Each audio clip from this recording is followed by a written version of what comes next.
যুগ বদলানোর সাথে সাথে আমরা বেশ কিছু পরিবর্তন নিজেদের মধ্যে নিয়ে আসি। যেমন আমরা সেই পরিবর্তনের যদি একটা উদাহরণ দেখি, তাহলে আমরা অনেকেই রয়েছে হাত দিয়ে না খেয়ে স্পুন ব্যবহার করি। তবে এই হাত দিয়ে খাওয়াটাই কিন্তু একটা দারুণ রেমেডি। আমরা প্রত্যেকেই জানি যে আমাদের লাইফে বা আমাদের জীবনে পঞ্চতত্ত্বের কতটা বড় ভূমিকা রয়েছে। প্রত্যেকটা কাজের পেছনেই পঞ্চতত্ত্ব অর্থাৎ 5 এলিমেন্টস আমাদের দরকার, তাহলে সেই কাজে সাকসেস আসে। হাত দিয়ে খাওয়াও কেন দরকার আমি আগে এক্সপ্লেন করছি।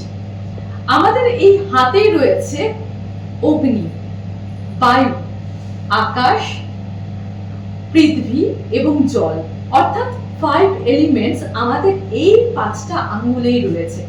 তাই যখনই আমরা এই 5 এলিমেন্টস দিয়ে আমাদের খাদ্যটাকে ধরছি এবং আমরা খাচ্ছি, আমার হজম শক্তি ভালো হচ্ছে, আমার শরীর গঠন ভালো হচ্ছে এবং আমার শরীরে সেই 5 এলিমেন্টস আমার খাদ্যের সাথে প্রবেশ করছে, যা আমার শরীর, আমার মন, আমার এনার্জিকে একদম বেস্ট রাখে। তাই হাত দিয়ে খাও এবং ভালো থাকো।